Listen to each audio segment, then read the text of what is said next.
రవి 55వ జయంతి సందర్భంగా పరిటాల యువశక్తి ఆధ్వర్యంలో పలు సేవా కార్యక్రమాలు చేపట్టారు. హైదరాబాద్ మియాపూర్ క్రాస్ రోడ్ లోని కళ్యాణ్ గార్డెన్స్ లో రక్తదాన శిబిరం ఏర్పాటు చేశారు. రవి ఆశయ సాధనపై వాళ్లేమంటున్నారు మా ప్రతినిధి నరేందర్ అందిస్తారు. Narender, over to you.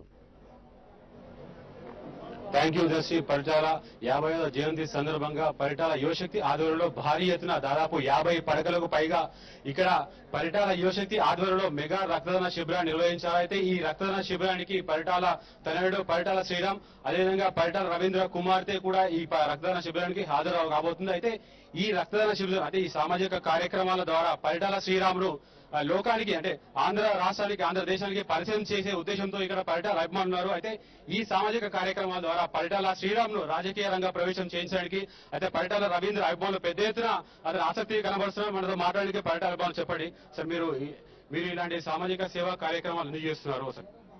ఈ సామాజిక కార్యక్రమాలను ఈ రోజు మొదలుపెట్టింది కాదండి. పరిటాల శ్రీరాములు ఆ తరం నుంచినే ఈ సామాజిక కార్యక్రమాలను మేము చేసేవాళ్ళము. ఈ రక్తదాన శిబిరం కూడా రక్తదానం కూడా రవి గారు ఉన్నప్పుడు అంత ముందు నుంచి కూడా రక్తదానం అనేది చేస్తాను. ఇప్పుడు వరకు దగ్గర పరిటాల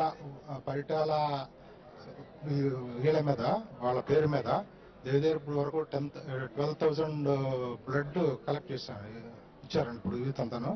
వాళ్ళ మొట్టమొదటి వీళ్ళంతా కూడా పరిటాల శ్రీరాములు పరిటాల వంశానికి వీళ్ళైన వాళ్ళ ద్వారానే వాళ్ళ ఆశయం కోసమే వీళ్ళంతా దగ్గర 10,000 మంది దాకా ఇప్పుడు వరకు రక్తదానం చేశారండి. అయితే మీరు ఈ రక్తదాన శిబిరాన్ని అనంతపురంలో చేయకుండా హైదరాబాద్ లో చేయడానికి గల కారణాలు ఏమంటారు? యాక్చువల్ గా జనవరి 24 పరిటాల రావు గారి వర్ధంతి. ఎప్పుడూ అక్కడ బ్లడ్ క్యాంప్ అంతా అరేంజ్ చేస్తున్నారు. అయితే స్టేట్ వైడ్ గా అభిమానులు కూడా అక్కడికి వస్తూ ఉన్నారు. అయితే చాలా దూరం నుంచి వచ్చేవాళ్ళు ఉండాలి, రావాలి అన్నాడు. ప్లస్ బ్లడ్ ఇవ్వాలని తప్పనుందో కానీ ఇవ్వలేకపోతున్నారు. అందుకని పరిటాల యువశక్తి అనేది ఒక ఆర్గనైజేషన్ స్టార్ట్ చేసి ఫస్ట్ గా ఈ రోజున 55వ జయంతి సందర్భంగా ఫస్ట్ కార్యక్రమం ఇక్కడి నుంచి మొదలు పెడతాం. అలాగే స్టేట్ వైడ్ మొత్తం కూడా పరిటాల అభిమానులందరి దగ్గరికి పోయి వాళ్ళ అభిప్రాయాలు తీసుకుని సామాజిక కార్యక్రమాలు ఇంకా చేయాలనే తపనతోనే ఫస్ట్ గా బ్లడ్ క్యాంప్ అవేర్నెస్ అనేది స్టార్ట్ చేశాం ఈ రోజున. ఈ పరిటాల శ్రీరాములు ఈ సామాజిక కార్యక్రమాల ద్వారా రాజకీయ రంగ ప్రవేశం చేయాలని మీరు డిమాండ్ చేస్తారా, మీరు కోరుతారా? మేము రాజకీయం అనేది మేము డిమాండ్ చేయట్లేదు. ఫస్ట్ అయితే మేము అభిమానులు కూడా కోరుకోవట్లేదు. అంటే రావాలని తప్పనుంది కానీ ఇంకా ఇండివిజువల్ గా తర్వాత రావాలని కోరుకుంటున్నారు. ఫస్ట్ అయితే సామాజిక కార్యక్రమాల్లో పాల్గొనాలని మేము కోరుకుంటున్నాం. అభిమానులు ఈ రోజున ఇది ఎవరో ఒక వ్యక్తితో చేసేది కాదు. పరిటాల అభిమానులు అందరూ కలిపి స్వచ్ఛందంగా పరిటాల యువశక్తి అనేది స్టార్ట్ చేశాం అనమాట. ఈ యువశక్తి ఆధ్వర్యంలో ఒక నాయకులు కానీ ఒక లీడర్ కానీ అట్లనే ఎవరు ఉండరు అనమాట. ఓన్లీ పరిటాల అభిమానులే ఈ కార్యక్రమంలో ఉంటారు.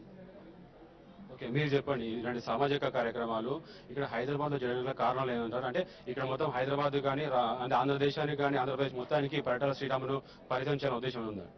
అంటే ఇది ఒక ప్రాంతానికి లేదంటే ఒక ఏరియాకి సంబంధించిన కార్యక్రమం. ఇది పరిటాల రవి గారు అంటే ఒక అనంతపురం జిల్లా కాకుండా ఒక రాష్ట్ర వ్యాప్తంగా ప్రపంచవ్యాప్తంగా ఆయన అభిమానులు ఉన్నారు. మన ప్రపంచంలో ఎన్ని దేశాలు ఉన్నాయో ఆ దేశాల్లో మొత్తం రవి గారు అభిమానులు ఉన్నారు. దీని వెనక ఏం కారణాలు లేవు. పరిటాల రవి గారు ఏదైతే స్ఫూర్తి పనిచేసి అనంతపురం జిల్లాలో ముఖ్యంగా పేద బలహీన బడుగు వర్గాలకు సమావేశాలు చేశారు. ఆ స్ఫూర్తితోనే ఆ కుటుంబానికి మేమంతా అండగా ఉన్నామని చెప్పడానికి ఈ రోజు కార్యక్రమం జరుగుతూ ఉంది. అదేవిధంగా రాష్ట్రంలో మిగతా చోట్ల కూడా ఈ కార్యక్రమాలు జరుగుతూ ఉన్నాయి. మిగతా జిల్లాల్లో కూడా పరిటాల రవి గారి కుటుంబానికి మేమంతా అండగా ఉంటామని చెప్పి తెలియజేస్తూ ముఖ్యంగా రానున్న రోజుల్లో శ్రీరామ్ గారికి భవిష్యత్తుకి రాజకీయ రకం కానీ మిగతా సామాజిక రంగం కానీ మేమందరం కూడా తోడుకుంటామని చెప్పి తెలియజేస్తున్నాం. అంటే పరిటాల శ్రీరామ్ కు రాజకీయ పరంగా కూడా అన్ని విధాలుగా వీళ్ళు సహాయక సహకారం అందిస్తుంటారు. మరి చెప్పండి, మీరు అంటే ఈ హైదరాబాదే కాకుండా మిగతా జిల్లాలో ఇలాంటి కార్యక్రమాలు చేస్తారా? తప్పకుండా అండి. ఆల్రెడీ మన హైదరాబాద్ లో స్టార్ట్ చేసిన దగ్గర నుంచి పరిటాల యువసేన పరిటాల యువశక్తి అని ఎప్పటి నుంచో కార్యకర్తలు వీర అభిమానులు ఉన్నారు. కొంతమంది బయటికి రాలేక తెలిసి తెలియక ఉన్నారు. వీళ్ళందరినీ తెలియజెప్పడం కోసమే వీళ్ళందరి కోసం మన ఏదో ఒక ఆదర్శం కోసం, అదిగాక ఎప్పటి నుంచో వీర అభిమానులుగా ఉన్న వాళ్ళు కూడా కొంతమంది తెలిసి కొంతమంది తెలియట్లేదు. అసలు పరిటాల యువశక్తి పరిటాల వీర అభిమానులు ఎంతో మంది ఉన్నారు. అలా ఏందన్నా ఇట్లా చేద్దామని అంటే ఒకళ్ళకి తెలియజెప్పుకోవడం, ఒక కులానికి లేకపోతే ఒక వర్గానికో లేకపోతే ఇంకో పార్టీకో సంబంధం లేకుండా ఓన్లీ పరిటాల రవి యువసేన పరిటాల రవి అస్తమించని రవి అన్న అని చెప్పి మన రమేష్ అన్నలు వీళ్ళందరూ చేయడం జరిగింది. ఒక బుక్ బయటికి వెళ్ళటం కానీ అలా అందరిలో స్ఫూర్తి పెరిగి యువశక్తి అనేవాళ్ళు అసలు ఎంతమంది తెలియకుండా ఫస్ట్ ఏదో నిజాంపేటలో అనుకొని చేసాం. బ్లడ్ డొనేషన్ ఉంది ఒక 80 నంబర్స్ 200 నంబర్స్ అనుకున్నాం. మనకి తెలియకుండానే 260 నంబర్స్ దాకా వచ్చారు. అంటే పరిటాల అభిమానులు మాత్రం ఈ పరిటాల యువశక్తి ఆధ్వర్యంలో శ్రీరామ్ మాత్రం ఆంధ్రప్రదేశ్ కు పరిచయం చేయాలి. అదేవిధంగా పరిటాల అభిమానులు ఒక హైదరాబాద్ లో కాదు, ఒక అనంతపురంలో కాదు, రాష్ట్ర వ్యాప్తంగా ప్రపంచ వ్యాప్తంగా మొత్తం ఉన్నారు. ఈ సామాజిక కార్యక్రమాల ద్వారా శ్రీరామును రాజకీయ రంగ ప్రవేశం ఇప్పుడు కాదు భవిష్యత్తులో చేయిస్తామని ఇక్కడ పరిటాల చెప్తున్నారు. Vote studio. రైట్.